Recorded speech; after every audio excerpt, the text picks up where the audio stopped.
আজকে আপনাদের সাথে শেয়ার করব কলার থোর রান্না করা রেসিপি। আমাদের আঞ্চলিক ভাষায় কলার থোর বলি। দেখে চিনে নেবেন এবং বুঝে নেবেন। সবগুলো আমি থোর থেকে এই সবজিগুলো বের করে নিলাম। এখন ভালো করে ধুয়ে নেব। ভালো করে ধুয়ে নিয়ে আমি একটি হাঁড়িতে নিয়ে নিলাম।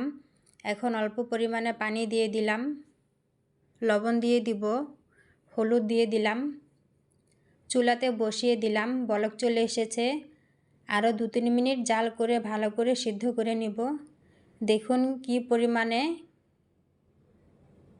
কালো কষ পানি বের হয়েছে। এই তো সিদ্ধ হওয়ার পর আমি ছেঁকে উঠিয়ে নিলাম। এখন ঠান্ডা করে নিয়েছি। ঠান্ডা করার পর ব্লেন্ডার জারে ব্লেন্ড করে নিয়েছি।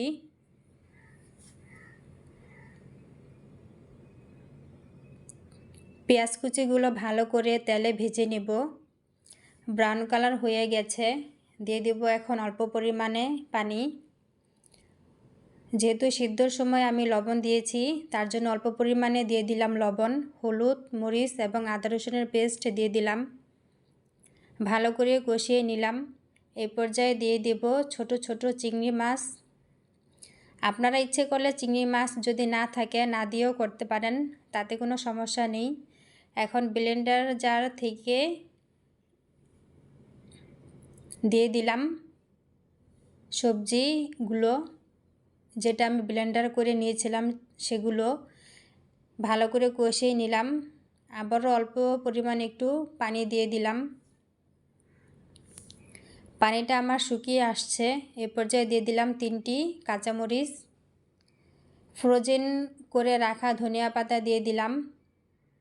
যখন দেখতে পাবো পূর্ণাঙ্গ রূপে পানিগুলো শুকিয়ে গেছে, সুন্দর করে কড়াই থেকে উঠে আসছে, তখনই আমার রান্নাটা কমপ্লিট। এই তো আমি একটি ছোট বক্সে নিয়ে নিলাম। রান্নাটি বা রেসিপিটি কেমন হয়েছে, কে কোথা থেকে দেখতেছেন, কমেন্টের মাধ্যমে জানাবেন। আর আঞ্চলিক ভাষায় কার এলাকায় কি বলে এই সবজিটিকে আমাকে জানাবেন।